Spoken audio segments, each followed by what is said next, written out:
हर हर महादेव, जय माँ। मैं किशोरी कामाख्या कुमारी अपने चैनल में आपका स्वागत करती हूँ। मैं आपके सामने सिर्फ इतना सा कहना चाहती हूँ कि माँ भगवती के नवरात्र अभी शुरू होने वाले हैं। आप सभी भक्तजनों से यही प्रार्थना करती हूँ कि कहीं भी भटके ना, किसी गुरु की तलाश के चक्कर में आप कहीं किसी गलत हाथों में ना पड़ जाए। क्योंकि आपने जो इतने सालों से, इतने समय से अपने आप से जो एक माँ भगवती की साधना या आराधना कुछ भी की है, वो किसी गलत हाथ में ना चली जाए। क्योंकि आज का समय वो नहीं है जो सबके लिए सही सोचते हैं। हर कोई अपने लिए सोचता है, जानता है, पहचानता है अपने को। क्योंकि आजकल गुरु बनाने की इतनी होड़ हो चुकी है, लोग इतने अंधे हो चुके हैं कि थोड़ा सा यूट्यूब में किसी का ज्ञान देखते हैं तो उनको गुरु बनाने लगते हैं। लेकिन ये लोगों के भोले भाले जो मन होते हैं, जो उनकी इच्छा शक्ति होती है कि हम माँ की आराधना करें, साधना करें, तो उसके लिए कोई एक अच्छा सा गुरु देखें। लेकिन गुरु देखने के चक्कर में वो गलत हाथों में पड़ जाते हैं। क्योंकि ऑनलाइन इतने लोग अब इतने जुड़ चुके हैं कि थोड़ा सा भी साधना करते हैं और ऑनलाइन आते हैं और कहते हैं कि आइए, हम आपको ये साधना करवाते हैं, वो साधना करवाते हैं, हमसे कांटेक्ट कीजिए, हाँ तो हम आपको ये साधना देंगे। और इतने शिष्यों को जोड़ लेते हैं अपने साथ, इतने लोगों को जोड़ लेते हैं कि जब वो भक्त वो साधना उठा लेता है, उस मंत्र को उठा लेता है और फिर जब उसको जब शुरू कर देता है, उसकी साधना शुरू कर देता है, तो उसको जो अनुभूतियाँ होती हैं या उसको कोई भी उसमें कोई मुश्किल आती है तो वो उनको सुनते भी नहीं, उनके प्रश्नों के उत्तर भी नहीं देते उनको। और वो साधक जो है वो बीच मझधार में अटक जाता है और कई तरह के नुकसान उठाने पड़ जाते हैं।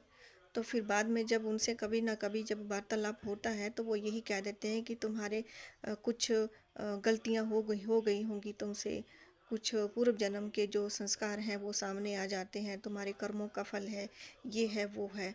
तो वो ये कह के सब टाल देते हैं। मेरे कहने का अर्थ सिर्फ इतना सा है कि अगर किसी को गुरु बनाए तो सोच समझ के बनाए, जो गुरु आपकी रक्षा कर सके, आपके प्रश्नों का आपको सही राह दिखा सके, आपकी जो भी मुश्किल आती हैं, साधना में आती हैं, उसको वो हल कर सके। ऐसे ही गुरु बनाने की होड़ में मत दौड़ जाइए और अपने साथ कुछ अनर्थ न करवाइए।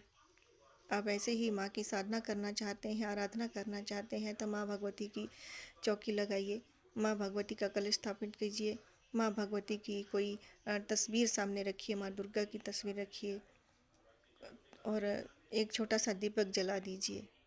अगर समर्थ है तो आप उनकी अखंड ज्योत जला दीजिए, नहीं है तो एक छोटा सा दीपक जला दीजिए श्रद्धा से, भाव से।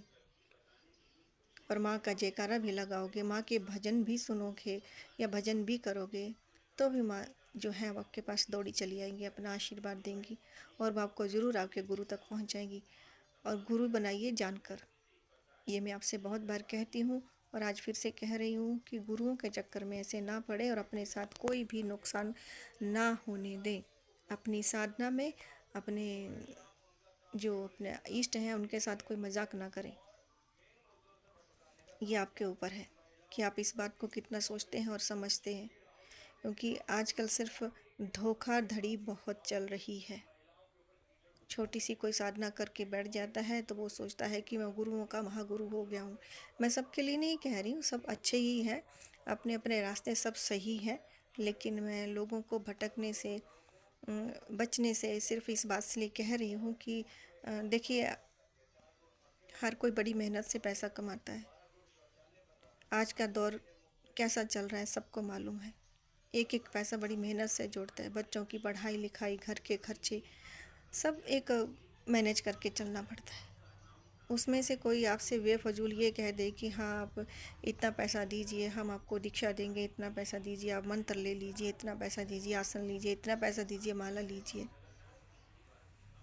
नहीं, पहले गुरुकुल होते थे तो गुरुओं की जो देख रेख में सब साधनाएं होती थी, तो गुरु उनकी हर चीज़ का, हर एक्टिविटी को ध्यान से देखते थे और उनको चलाते थे। अब ऐसी चीज़ें तो रही नहीं हैं। अब एक ऑनलाइन का एक प्लेटफॉर्म आ गया है, तो वहाँ पे सब आपको सिखा रहे हैं, बता रहे हैं, वो सब कुछ बता देते हैं। किसी के अनुभव होते हैं, वो शेयर कर देते हैं कि हमारे शिष्य को ये अनुभव हुआ। जबकि अनुभव जब शिष्य गुरु को बताता है तो वो अपनी एक सीक्रेट चीज़ उसको बता रहा है, लेकिन वो क्या करते हैं कि उसको अनुभव को ऑनलाइन दिखा देते हैं। अनुभव तो ऐसी चीज़ होती है जिनको किसी से बताना भी नहीं होता है। वो तो एक तरह का आपका खजाना है, गुप्त खजाना, जो एक भगवान के ज़रिए आपको एक संकेत दिया गया, उस संकेत को नहीं कर सकते हैं। तो सोचिए, समझिए और इन चीज़ों में ना पड़िए।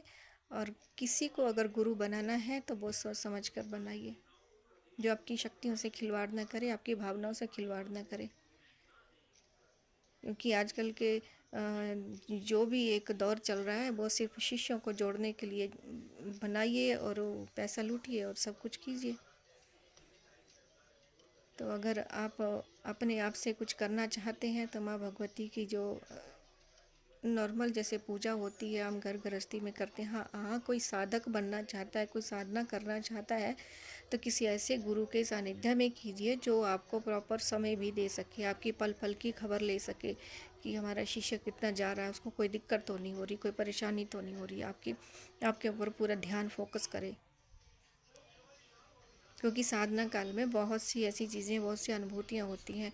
कोई डरता है, किसी को डर लगता है, किसी को मतलब कि अलग अलग तरह की अनुभूतियाँ होती हैं, बहुत कुछ होता है। तो वो क्या करते हैं कि हम घबरा जाते हैं कि हमारे साथ कोई उल्टा सीधा तो नहीं हो रहा, हम कहीं उल्टी दिशा में तो नहीं जा रहे हैं, हमारे साथ कुछ उल्टा तो नहीं हो जाए, हमारे परिवार के साथ कुछ घटना तो नहीं घट जाएगी। ऐसे कई मनोभाव उनके अंदर चलते हैं। तो उनको शांत करने के लिए गुरु का एक मार्गदर्शन होना बहुत ज़रूरी होता है, जो अपनी ऊर्जा से भी उसको शांत करे और उसके जो मन जो विचलित हो रहा है उसको भी शांत करे।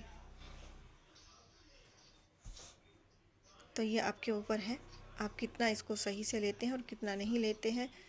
तो आप जो भी करें सोच समझ के करें।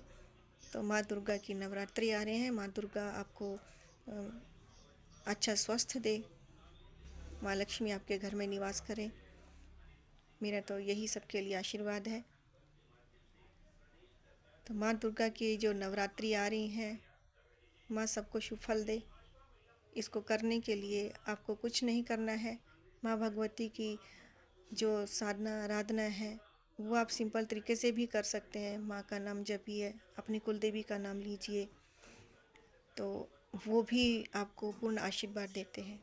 माँ की ज्योत के आगे जो ध्यान लगाकर बैठ जाता है ना, माँ के साथ जो जुड़ जाता है, माँ उसकी प्रार्थना को कभी निष्फल नहीं करती है।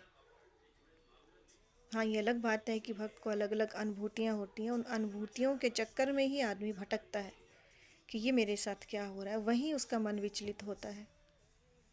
तो उसी को शांत करने के लिए हमें गुरु की ज़रूरत पड़ती है। तो गुरु को बड़ा सोच समझ कर बनाइए। यही संदेश देना था मैंने सबके लिए। हर हर महादेव, जय माँ।